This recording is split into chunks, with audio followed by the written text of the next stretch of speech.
Well, welcome to the Papa Dennis Show. I'm Dennis Elliott, and today is Friday, October 2nd, and boy, big news today, huh? Um, I'm sure you've heard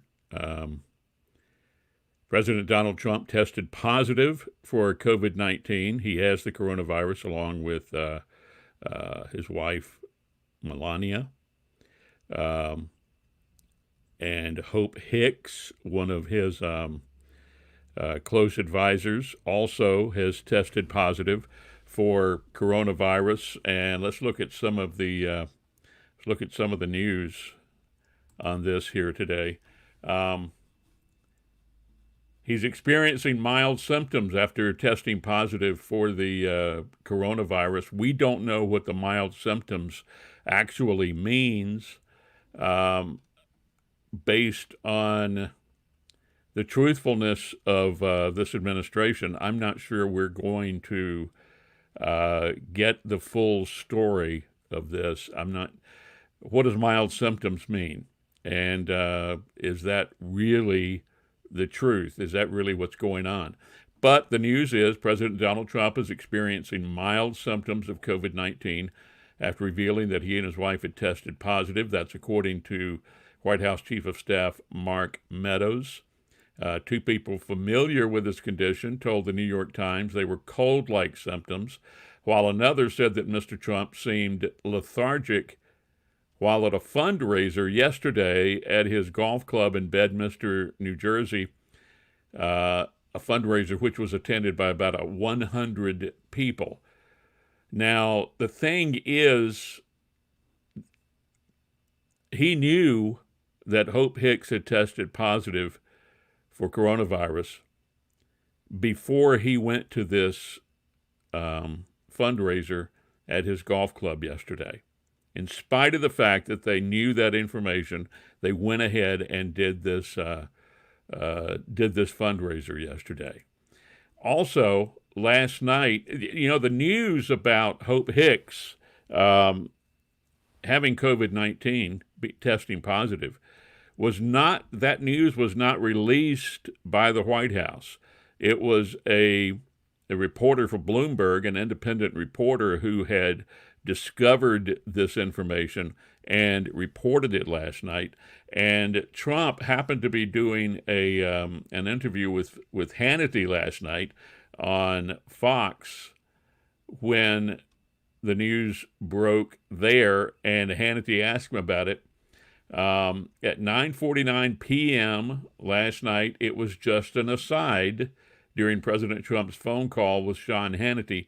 The two men were 10 minutes into a live chat on Fox News when Hannity said, "By the way, some news broke earlier this evening." And he brought up Bloomberg's report about Trump aide Hope Hicks testing positive for the disease. "Yeah," Trump said, not sounding thrilled to talk about it. Hannity asked for an update, and Trump's answer is now preserved for history as his last public statement about the virus before his diagnosis, too, became public. He said, "She did test positive. I just heard about this. She tested positive," Trump said. Obviously, he had heard about it earlier because the reporter had gotten the information before it was released here. So he knew about it. He knew about it before they even went to the fundraiser yesterday. You got to remember that. He didn't elaborate on when he heard, but he made it sound like it was late breaking news, and it wasn't. They had known for several hours. But the impression he gave is relevant to the timeline of COVID 19 spread within Trump's inner circle. He said she's a hard worker, a lot of masks. She wears masks a lot, but she tested positive. There he is, blaming the fact is they don't wear masks a lot there, okay? In the call with Hannity, Trump volunteered some information about his own health. He said, "I just went out with a test. I'll see, because, we spend a lot of time. And the First Lady just went out with a test also." He seemed to be acknowledging close contact with Hicks and said, "So whether we quarantine or whether we have it, I don't know," he said. And then his tweet announcing that he and his wife had both tested positive came just 3 hours later, about 1 o'clock in the morning. Announced that that they both tested positive, and we know now that he does have symptoms, but how serious they are, we don't know. Now, Hope Hicks, as I understand, started experiencing symptoms Wednesday. She started feeling sick on Wednesday, and it's important to keep that timeline in mind because, as I understand it, when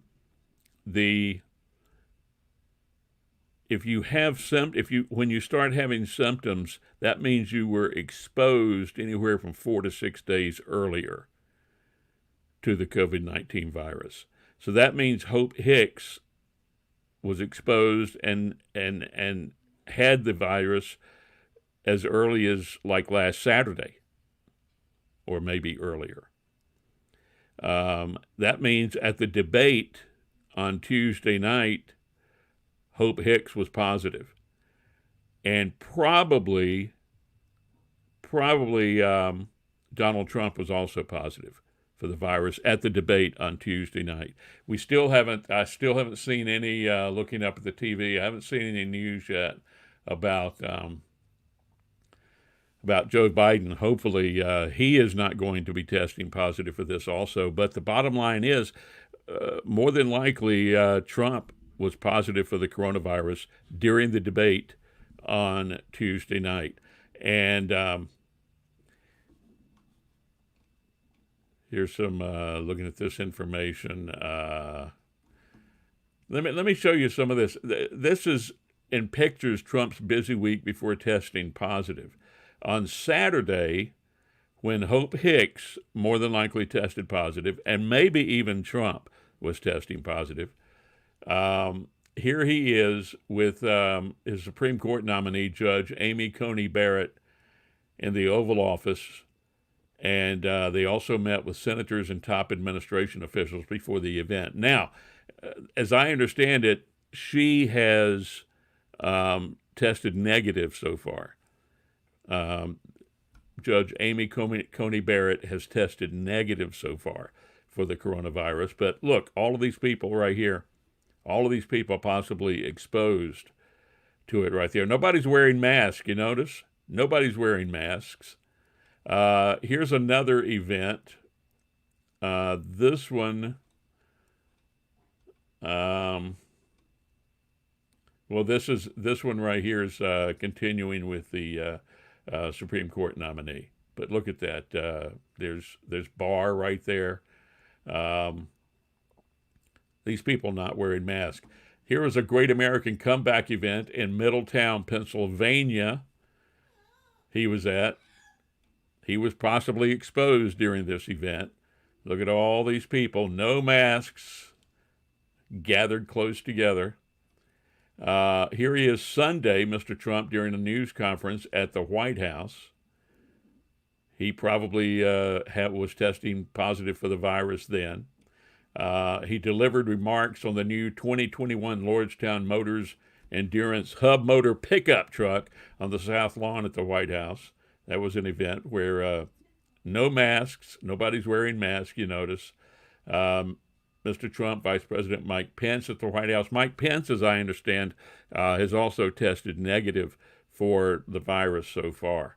And then on Tuesday, Mr. Trump, the First Lady, departed the White House before a crowd of supporters, most of the supporters wearing masks, on their way to the first presidential debate in Cleveland. Here they are at the debate with Vice President Biden, President Trump there on the left. And he was probably testing positive at that point. Now, Mr. Trump's family did not wear masks during the debate, including his daughter Ivanka, who is also a senior advisor at the White House. Look, they refused to wear masks.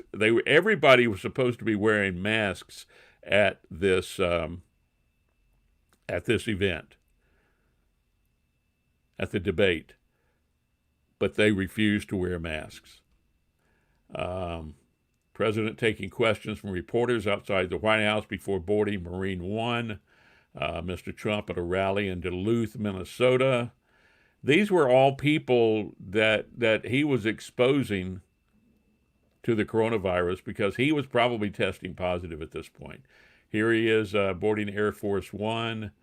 On Friday, the president physician said that Mr. Trump was well after testing positive for the coronavirus. And now, of course, updated news, he is experiencing symptoms. And as I told you, Don Jr., Ivanka, Eric, Tiffany Trump didn't wear a mask during the president's debate with Joe Biden, and that was breaking the venue's rules. They actually came over and tried to get them to put masks on. They were seen wearing masks while they approached their seats and then removed them later. Guests were told to wear masks throughout the debate held at Case Western Reserve University in Cleveland. A Cleveland Clinic doctor tried to approach the Trump children to ask them to wear masks, but she ultimately couldn't get to them. Also said a doctor at the event told him that unmasked audience members on Trump's side of the room refused to take a mask when offered one. So why? I mean, and remember during the debate, Trump ridiculed Vice President Biden for wearing masks.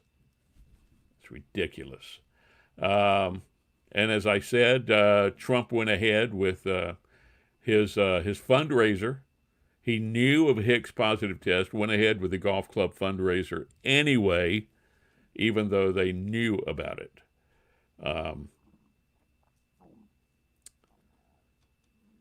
This is just astounding to me.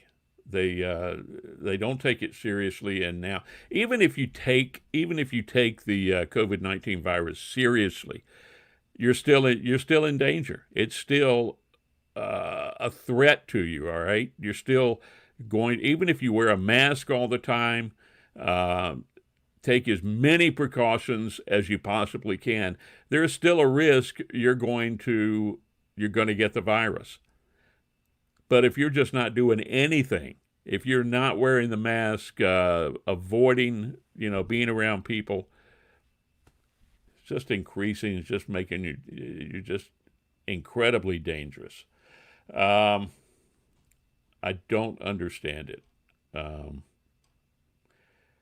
This is really going to change things, though, for the next several weeks, because only tomorrow we're exactly a month away from Election Day, November 3rd, and this is basically, I would imagine, unless he breaks the protocol that you're supposed to follow, and stay in quarantine, unless he breaks that, he's going to be out of commission for the next couple of weeks at least, which means maybe he can come back at the end of the 2-week period when you're supposed to stay sequestered, quarantined, out of it. But if he's experiencing symptoms, he could be sick. He could be sick between now and the rest of the next 4 weeks up till the election. All right. Also, I wanted today to relate to you, as I told you yesterday. I am calling voters on behalf of the Democratic Party. And yesterday, I called voters in Iowa and in Arizona. I wanted to tell you about the experience. If you're interested in doing this, you can get on to the crew training. Go to 2020 do a search for 2020 Victory, and you'll see information about it. This webpage right here is mobilize.us/2020 Victory/event, and you can sign up for training. They've got some training, as you see right there, coming up on October 3rd. Got 18 spots left for that one. Got another session on October 3rd, a session on Sunday, October 4th. But you can sign up for the training. It's pretty good training. It's live training, live people on Zoom uh, telling you and explaining what to do and how to do it. You don't you don't sit there with a phone and dial up and call people. All right, you log into their system. You use your phone and a computer. And what you do is you log into their system. They call it the DEM dialer, DEM for Democrat, of course, dialer. And what it does is it makes the calls for you because there are hundreds, if not thousands, of volunteers right now who are using this and calling voters across the country in different states. They will pinpoint certain states and certain things to do. Like, for example, I saw the other day that they had pinpointed Ohio, and they had made almost 1 million calls into Ohio, which is really good. That's a real good get out the vote effort, all right? Um, but you log into the system on your computer, and then you it gives you a number to call on your cell phone or your landline phone, and you call that number, and it connects you to the dialer, to the system, and you click on the button that says "I'm ready," and it will connect you with someone. What it does is it makes calls, um, and you'll hear a beep, and as soon as you hear the beep, you start talking using a script that they provide you. The script usually says something. Hi, I'm Dennis. I'm a volunteer with the Democratic Party, and I'd like to speak with Jessica, for example. It gives you their name. Uh, when it connects you, it has already called them and they've already answered the phone. When you hear the beep, that means someone has answered the phone. So as soon as you hear the beep, you connect and you start talking to them. Now, quite frankly, 80, 90% are hangups. All right. As soon as you get the words out of your mouth that you're a volunteer with the Democratic Party and want to speak to somebody, they just hang up, which is no surprise. That's the way it's going to work most of the time. Um, the oh, I didn't know that information was up there. I need to remove that, but you've already seen it, haven't you? Anyway, the uh, the system connects you, and you start talking to the people. Um, you might get a Trump supporter. It's obvious you're going to get Trump supporters.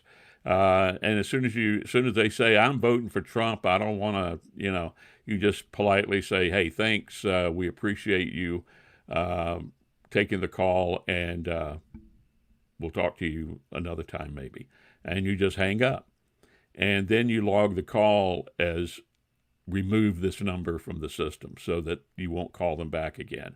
Because the whole idea is to reach people who are obviously thinking about voting Democratic, voting for Biden, voting for senators in their state, and so on. When I started doing it yesterday, or maybe it was the day before yesterday, I put in the into the system, started log in, and we were making calls to Iowa. And let me tell you, Iowa was pretty tough. It wasn't pretty in Iowa. You got a lot of angry people in Iowa. They've got a lot of Republicans in Iowa, let me tell you. So they weren't too happy about talking with you. But there were some people. I did talk to a few people that were very interested and wanted to talk, and were happy to let you know that they were interested in voting for Biden, because and if they're interested enough, you try to get them to volunteer to help out, to make calls and other things like that. If not, you just um, you know say thanks, and be sure to get out and vote, and we appreciate your support and that sort of thing. Um, but most of them are hang-ups, but you do reach a few. Now, when I called later on yesterday and again last night, they were targeting Arizona, and it was quite different in Arizona. People in Arizona were much more receptive to it. I feel very positive about Arizona. There were a lot of people there who were very receptive to voting for Biden. And I noticed something when you would mention Mark Kelly. You know, he's the guy running for senator against McSally in Arizona, and Mark Kelly is the Democratic candidate. When you mentioned Mark Kelly, people perked up, even if they weren't real convinced on Biden, even if they weren't a strong Biden supporter. When you started talking about Mark Kelly, they were really interested in talking. It seems that he is very popular there. Talked to one guy in Arizona. He was actually driving down the highway when he took my call, and he pulled over to the side of the road so that he could talk. And we talked about Mark Kelly, talked about Biden. You know, what was important, what issues were important to him. He when I asked him about volunteering, he said he just didn't have time for that. He said, "I'm a cardiologist." He said, and I stay pretty busy. But he was very nice about it and took the time to talk and was happy to talk to somebody about the election and feeling good about it. Talked to a real undecided voter in Arizona. She was very non-committal on everything. She was saying, "I just really don't pay that much attention to voting. I just don't pay attention to candidates or, you know, what's going on. I just think it's all sort of ridiculous." She was very non-committal. And then I brought up Mark Kelly, and she changed. She had really heard of Mark Kelly, talked about the fact that, you know, was an astronaut, had been married to Gabby Giffords, and that she'd been shot, and she was very interested at that point. So I feel good about Mark Kelly's chances in Iowa. I know this is all just anecdotal, and, you know, it's not scientific or anything, but I got a good positive response from people in Arizona. So I think Arizona may turn out to be pretty good for Democrats. Iowa, I'm not sure about that. That was a different experience there.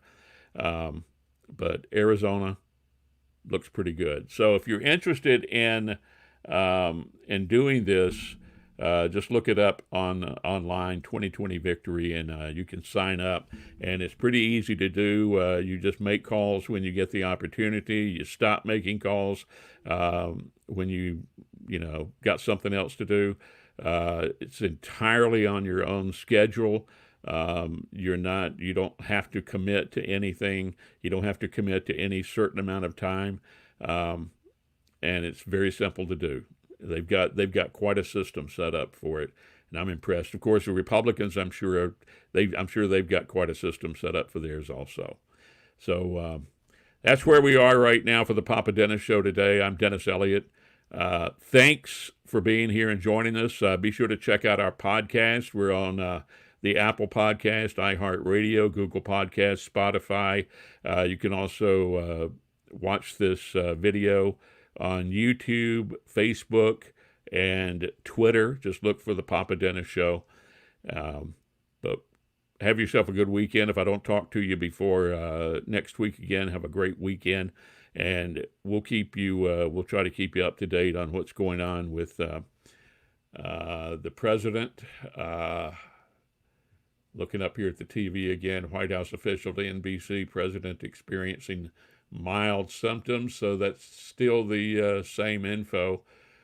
This is going to be interesting the next few weeks. This changes things a great deal. How it changes things, I don't know.